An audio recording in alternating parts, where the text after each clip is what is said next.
Welcome to Big Business with Sarah, the show for experienced entrepreneurs who want to grow their impact and income through value-based outputs. Are you a freelancer or a small business owner with 10 to 20 years of work experience? And is it finally time for you to reap the fruits of your labor and to recreate the business you will love? My name is Sarah Birkenkamp, and I'm helping you every Thursday to take your dream business closer to reality. Do not forget to subscribe to my show and catch every episode. Welcome to episode 14 of Big Business with Sarah. Today we're going to talk about leadership. And I want you to think of becoming the leader that everyone wants to work with and or for. I have created 2 downloads for you, free downloads, the leader guide right here, and also your networking Bible. And I will tell you, when it's interesting to have a look at those 2. You can download them for free, and you can work on this step by step. And today I wanted to talk to you about team leadership and becoming a captain of industry.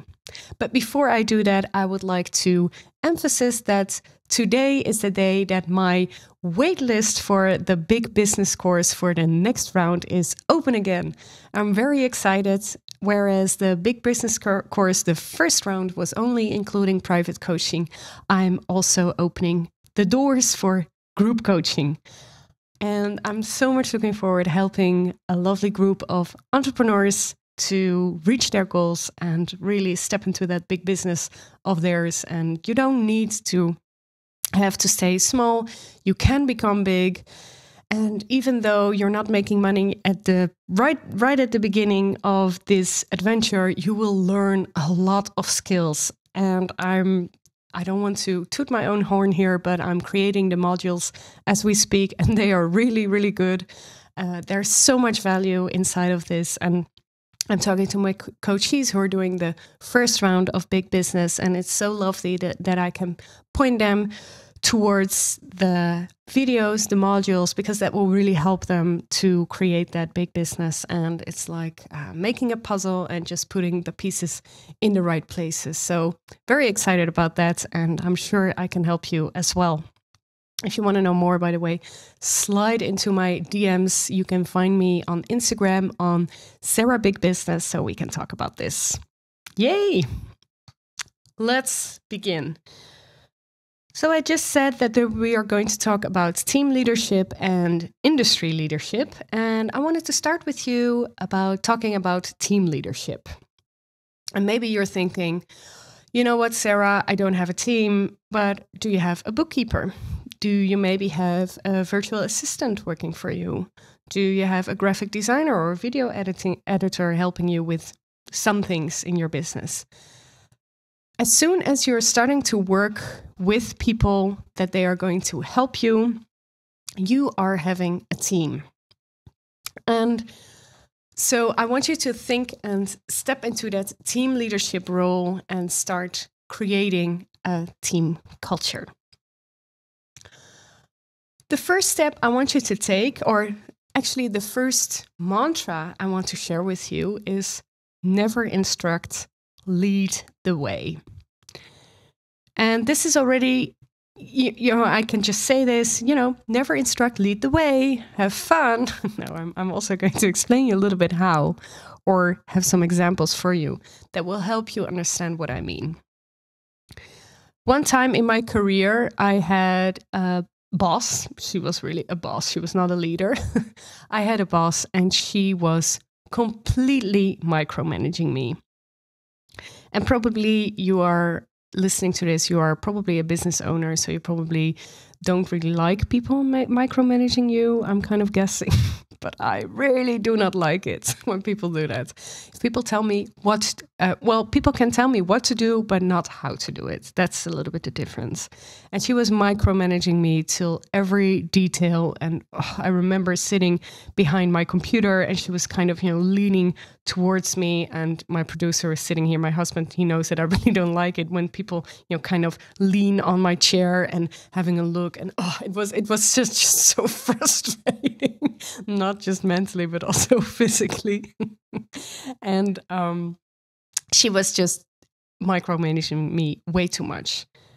And that experience has learned me to never do this to people that are working for me, and how to do that. So if you're leading the way, if you're giving some focus points, some pillars on what you need from them, exactly what you need, not how you need them, but what you need. If you're very clear on that, it starts with you. You're the owner of your business. You're the leader. You are asking them to do stuff for you. Be very clear, but do not ever instruct. Lead the way. And then the second tip I want to give you is trusting the outcome. So that horrible boss that I was talking about earlier, she didn't trust me, but she didn't trust anyone. And it was a very unsafe space. She was also talking about people behind their backs, and she was doing this to everyone. It was really horrible. But trusting the outcome is really trusting the people that are working for you. So also, if you are hiring people or if you are hiring freelancers, think about, do I trust this person? Also make a good, how do you say it? A good agreement, a written agreement on everything that you're doing, so that you're quite legally quite sure that, you know, whatever happens, you're still good as a business owner. But really trusting the person, and it's quite difficult trusting someone else. You know, do you trust someone, maybe babysitting for you? And I mean, that's something that you have to trust someone. And also the same goes for your business. Do you trust someone to take on a part of your business? And I'm speaking to many business owners that are a little bit afraid to let go of some tasks. But really, it's going to help you. Trust that outcome. And the third part I want to talk about in leading a team is building a culture right from the start. And I want you to think about your business in 1 year, in 2 years. What kind of business do you want it to be? What kind of image do you want to have in the industry, maybe to your clients? Whatever.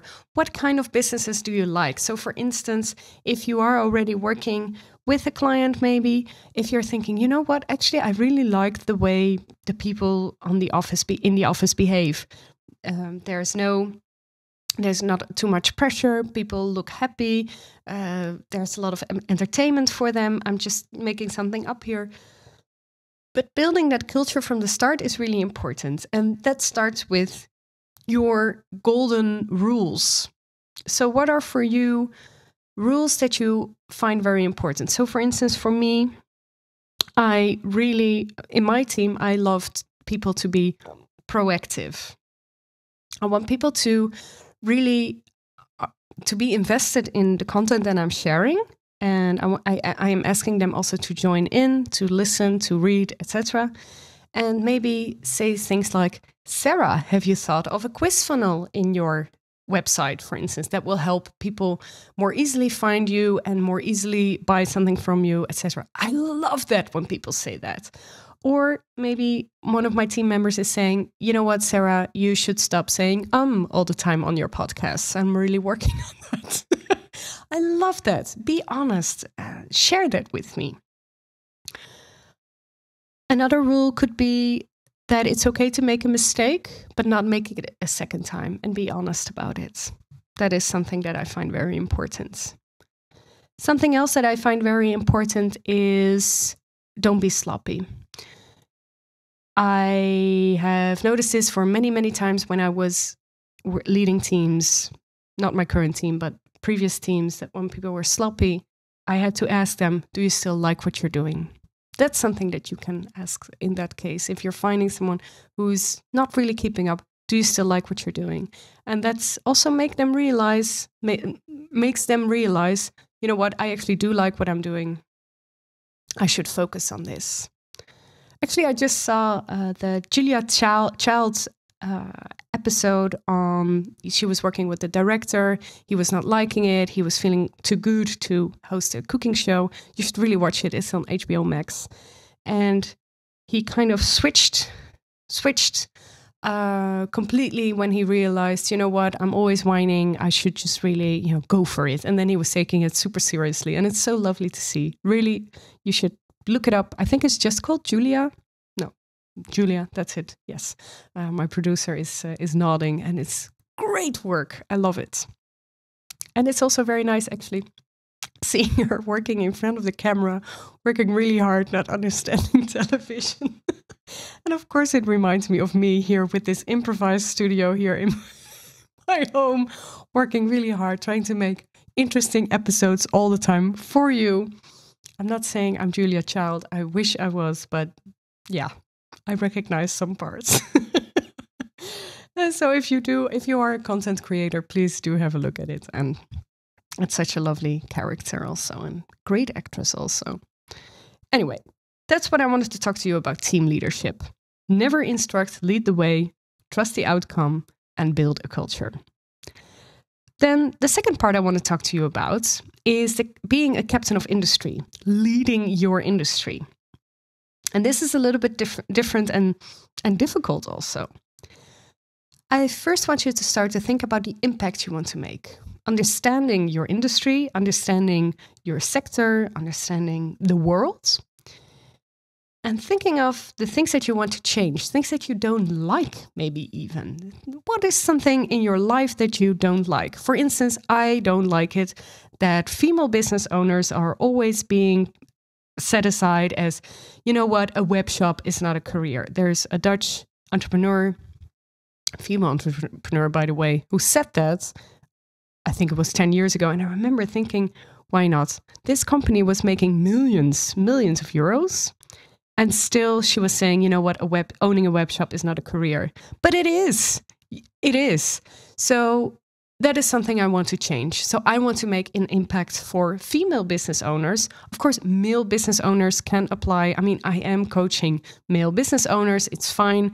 They are not afraid of the female message. I think they're very, very strong men.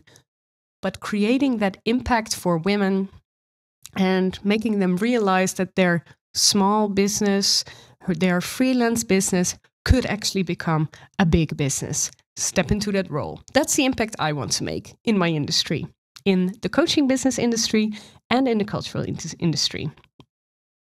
Then think about your message. And this is very much about, so that's the first part is really about you, and your message is really about that sector or that industry or the world that you're talking to. What is already happening? How can you apply your impact into their worlds? And you're really crafting your message. And this message will probably, at the first day that you're thinking about this, will be very different from what you're saying 2 or 3 years from now. But don't let that stop you. Just spreading that message. Try to see and try different ways, try different messages each and every time you're doing this, and see how people react.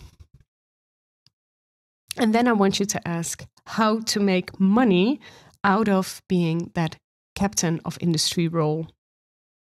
You know that many people are saying, be creating an impact, maybe even being an activist, as I called myself in the second episode, by the way. That's the episode where I'm introducing myself and I'm talking about everything that I've done in my life. And the impact I also want to make is that you shouldn't be afraid to also make money. This is specifically that I'm noticing in the cultural sector and the nonprofit sector, is that people are very afraid to ask for money, whilst actually their impact is much bigger than, for instance, some people who are working in the commercial sector, by the way. But how can you make money? So for instance, if you want to make that impact, if you want to create that message, really try to think of ways of how to make money. So maybe you can become a public speaker on the subject. And I'm actually talking about this a lot in the Networking Bible.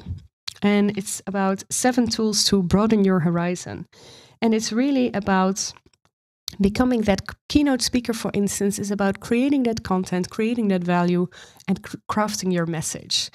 And asking money for that, spreading that word. And, you know, once you are actually becoming more of an authority, People will see you as the leader you are, and stepping into that leadership role will really change your life and your business. So, about the part in the captain of industry, we've talked about your impact, your message, and how to make money. Public speaking is one way. You can create a course, you can create workshops, you can write a book, create podcasts, YouTube channels, whatever. There's so many ways in spreading your message. So, we've spoken about team leadership, industry leadership, and I would love to help you. So this is a very, very small excerpt of my module number 5 in the Big Business course. It's called Leadership, because I think it's very important for your business to be that leader. And I would love to talk more about you. So my waitlist for the Big Business course is open for the group coaching, but there's also the possibility to add a VIP package, and it's waiting for you. It's a 3-month program, and you can subscribe now to the waitlist. And yeah, very much looking forward to working with you.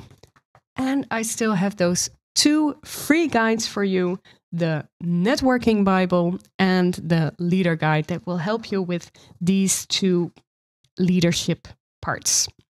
And I'm going to share a quote with you today from Lady Gaga. You have to be unique and different and shine in your way. End quote. Don't be afraid to step into your role. You are unique. You can't copy anyone, because everyone is unique in their way. You all have different experiences. So really do take the stage. Think abundantly that there's room for everyone, and really enjoy your day and enjoy taking that first steps into serious leadership and becoming that leader that everyone wants to work with or for. Enjoy the rest of your day.